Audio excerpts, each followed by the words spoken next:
Hi അമ്മ ഞാനിലേക്ക് സ്വാഗതം. അപ്പോൾ ഞങ്ങൾ ഇന്നലെ ഞങ്ങളുടെ ഇന്നത്തെ ദിവസം രാവിലെ തിരക്കിലാണ്. മീനുകുട്ടീൻ്റെ ലാസ്റ്റ് എക്സാമൊക്കെയാണ് കേട്ടോ. അപ്പം ഏട്ടന് ഫുഡ് കൊണ്ടുപോകാൻ വഴുതന സീസണല്ലേ. ഇങ്ങനെ ഒരു സീസണായാൽ പിന്നെ നമ്മൾ അതുകൊണ്ട് തന്നെ എല്ലാം ഉണ്ടാക്കൂലേ. അതുപോലെ ഞങ്ങൾക്ക് വഴുതന കായ്ക്കാൻ തുടങ്ങി. അപ്പോൾ ഞങ്ങൾ വഴുതന കൊണ്ട് ഇന്നൊരു സംഭവം ഉണ്ടാക്കാൻ പോവുകയാണ്. എന്നും വഴുതന ഉപ്പേരി, വഴുതന വറുത്തത്, വഴുതന ചമ്മന്തി, വഴുതന തീയൽ, ഇങ്ങനെ കുറേ ഉണ്ടാക്കി. അപ്പം ഇന്നൊരു ചേഞ്ച് ആവട്ടെ എന്ന് പറഞ്ഞിട്ട് വഴുതന കൊണ്ട് പീര വറ്റിച്ചത്, അതായത് വഴുതന മീൻ പീര എന്ന് പറയാം. മീനില്ലാത്തൊരു മീൻ പീരയാണ് ഇന്ന് ഉണ്ടാക്കാൻ പോകുന്നത്. അപ്പം അതിന് വേണ്ടി ഈ വഴുതന നമ്മൾ ഈ ടൈപ്പ് വഴുതനയാട്ടോ. അപ്പം ഞാൻ നേരത്തെ തന്നെ വഴുതന ചമ്മന്തിയൊക്കെ ഉണ്ടാക്കിയിട്ടുണ്ട്. പിന്നെ വഴുതന പറിക്കുന്നതും ചെടി നടുന്നത്, അതിനെ തയ്യൊക്കെ എങ്ങനെ നോക്കണം എന്നുള്ള കാര്യങ്ങളൊക്കെ പറഞ്ഞിട്ടുണ്ട് കേട്ടോ. അതേ വഴുതന തന്നെയാണ് ഇത്. അപ്പോൾ ഈ വഴുതന കൊണ്ട് തന്നെയാണ് നമ്മൾ ഉണ്ടാക്കാൻ പോകുന്നത്. ഇത് ഇത്ര വലുപ്പമേ വെക്കുള്ളൂ, ഇത് കൂടുതൽ വലുപ്പം വെക്കൂല. അപ്പോൾ ഇതാ ഈ മീൻ പീരയ്ക്ക് പാകത്തിന്, മീൻ പീര അല്ല വഴുതന പീര. അപ്പം ഇതിന് പാകത്തിന് ഈ ഒരു വലുപ്പത്ത് ഈ വഴുതനയൊക്കെ ഞാൻ മുറിച്ചെടുക്കുന്നുണ്ട്. വല്ലാണ്ട് ചെറുതായാൽ ഉടഞ്ഞു പോവും, ഓവർ വലുപ്പം വെച്ചാലും രസം ഉണ്ടാവില്ല. ഏകദേശം ഈ ഒരു വലുപ്പത്തിലൊക്കെ മുറിച്ചെടുക്കുന്നുണ്ട്. നല്ല ടേസ്റ്റാണ്. മീനൊന്നും കഴിക്കാത്തവർക്കും മീനില്ലാത്ത സമയമൊക്കെ നമുക്ക് ഉണ്ടാക്കി കഴിക്കാൻ പറ്റുന്ന ഒരു സാധനമാണ്. രാവിലത്തെ തിരക്കായതുകൊണ്ട് ഇത് നമുക്ക് പെട്ടെന്ന് തന്നെ റെഡിയാക്കി എടുക്കാം. വഴുതന മുറിച്ചെടുത്തിട്ടുണ്ട് കേട്ടോ. ഏകദേശം ഒരു 1/2 കിലോ ഉണ്ടാവുന്ന തോന്നുന്നത്. ഇപ്പം നമ്മൾ തന്നെ പറിച്ചെടുത്തുകൊണ്ട് കറക്റ്റ് വെയിറ്റ് ഒന്നും ഞാൻ നോക്കിയിട്ടില്ല. അപ്പം നമ്മളിത് മിക്സ് ചെയ്ത് വെക്കാൻ പോവാണ്. കഴുകി തരിഞ്ഞുകൊണ്ട് ഇനി കഴുകുന്നില്ല. ഇതിലേക്ക് കുറച്ച് ഉപ്പ് ആവശ്യമനുസരിച്ച് ഇടുന്നുണ്ട്. വേണമെങ്കിൽ രണ്ടാമത് ഇട്ട് കൊടുക്കാം. കുറച്ച് മഞ്ഞൾപ്പൊടി, കുറച്ച് കാശ്മീരി മുളക് പൊടിയാണ് കേട്ടോ.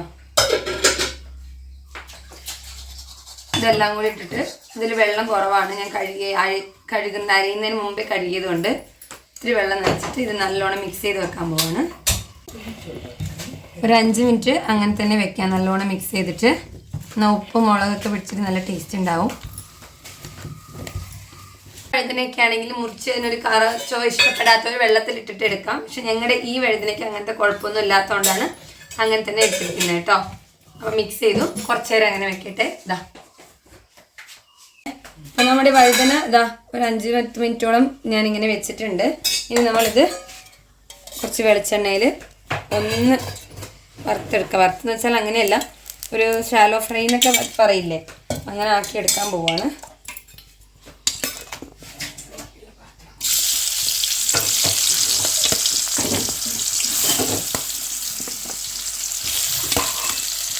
അപ്പോൾ ഞാനിതിൽ 2 സ്പൂൺ വെളിച്ചെണ്ണയും കൂടി ഒഴിച്ചിട്ടുണ്ട്.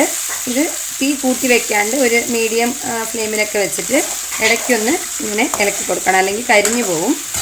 സമയം കൊണ്ട് നമുക്ക് ഇതിലേക്ക് കുറച്ച് അരച്ചെടുക്കാനുണ്ട് സാധനങ്ങൾ. അത് നമുക്ക് റെഡിയാക്കി എടുക്കാം. അപ്പോൾ ഇതിലേക്ക് നമുക്ക് തേങ്ങ വേണം. തേങ്ങ എടുത്തിട്ടുണ്ട്. നമ്മൾ മിക്സി ജാറിലേക്ക് ഇട്ട് കൊടുക്കുകയാണ്. കുറച്ച് കറിവേപ്പില, എരിവിന് 1-2 പച്ചമുളക് ഇടാം. ഇത് മൂക്കാത്ത പച്ചമുളക് ആണ്, നമ്മളെ തന്നെ പറിച്ചത്. അധികം മൂപ്പില്ല, എരിവ് കുറവായിരിക്കും. അപ്പോൾ ഇതായി 3 പച്ചമുളക് എടുത്തിട്ടുണ്ട്. ഒരു കയ്യിൻ്റെ അത്ര നമ്മൾ ചെറിയ ഉള്ളി എടുത്തിട്ടുണ്ട്, അതും കൂടി ഇതിലിട്ട് കൊടുക്കുകയാണ്. പിന്നെ കുറച്ച് ഇഞ്ചി,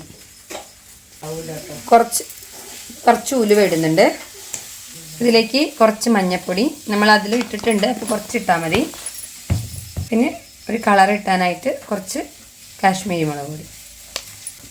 ഇതൊക്കെ കൂടി നല്ലോണം ഒന്ന് ചതച്ചെടുക്കാം നമുക്ക്.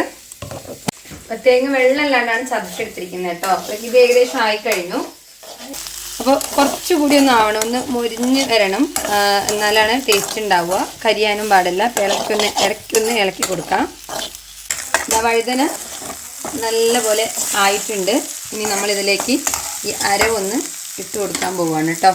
നമ്മൾ അരച്ച് വെച്ച അരവ് ഇട്ട് കൊടുക്കാൻ പോവുകയാണ്. ഇതിൻ്റെ മേലക്കൂടെ ഇടുകയാണ്.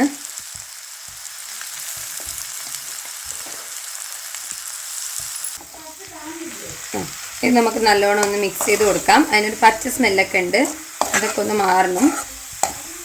ഇതിലേക്ക് നമ്മളിനി കുറച്ച് കൊടമ്പുളി ഇട്ട് വെച്ചിട്ടുണ്ട് കേട്ടോ. അത് ഇതിലേക്ക് അങ്ങനെ വെള്ളത്തോടെ അങ്ങനെ കുതിർത്താൻ ഇട്ട് വെച്ചതാണ്. 1/2 മണിക്കൂറോളം ആയിട്ടുണ്ട്. അത് ഞാനിതിലേക്ക് ഇട്ട് കൊടുക്കുകയാണ്. ഇതിലേക്ക് കുറച്ച് വെള്ളവും കൂടി നമ്മൾ ഒഴിച്ചു കൊടുക്കുകയാണ്. ഇതൊന്ന് അത്ര മതി. ഇനി നമ്മളിത് ഒന്നുകൂടെ നല്ലോണം വറ്റിച്ച് വരണം.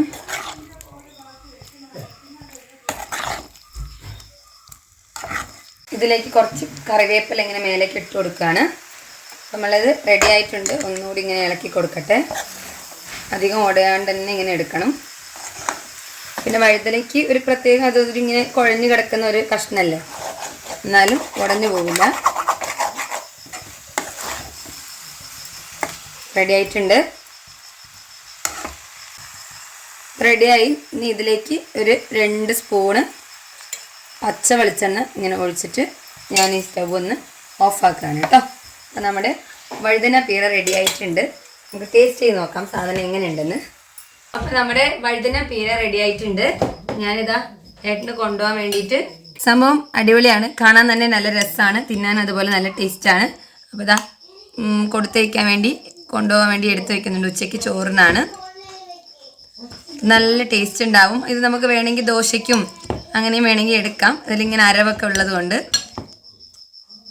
അപ്പോൾ അങ്ങനെ കൊണ്ടുവന്ന് എടുത്തു വെച്ചു. ഇനി ഞാൻ ടേസ്റ്റ് നോക്കാൻ പോവുകയാണ്. അപ്പോൾ ഇന്ന് ഞങ്ങൾക്ക് ദോശയും സാമ്പാറാണ്. ഞാൻ വഴുതന പീര കൂട്ടി കഴിച്ച് നോക്കട്ടെ എങ്ങനെയുണ്ടെന്ന്. അടിപൊളിയായിട്ടുണ്ട്. ഞാൻ ഉണ്ടാക്കിയതുകൊണ്ട് പറയുന്നതല്ല കേട്ടോ. എല്ലാവരും ഉണ്ടാക്കി നോക്കിയിട്ട് വഴുതന എപ്പോഴും ഒരേപോലെ തന്നെ ഉണ്ടാക്കുമ്പോൾ ഒരു രസം ഉണ്ടാവുമല്ലോ. അപ്പോൾ മീൻ ഇല്ലാത്ത സമയമോ മീൻ കഴിക്കാത്തവരോ ഈ ഒരു ടേസ്റ്റിൽ ഒരു ദിവസം ഉണ്ടാക്കി നോക്കാം. സംഭവം അടിപൊളിയാണ്. പെട്ടെന്ന് ഉണ്ടാക്കാനൊക്കെ പറ്റും. പിന്നെ ഉണ്ടാക്കി നോക്കിയിട്ട് നിങ്ങളുടെ അഭിപ്രായം പറയുക. വീഡിയോ ലൈക്ക് ചെയ്യുക, ഷെയർ ചെയ്യുക. എന്താണ് നിങ്ങളുടെ അഭിപ്രായം എന്നുള്ളത് കമൻറ്റ് ചെയ്യുക. എന്നാൽ നമുക്ക് പെട്ടെന്ന് അടുത്തൊരു വീഡിയോയിൽ കാണാം. എല്ലാവരോടും ബൈ.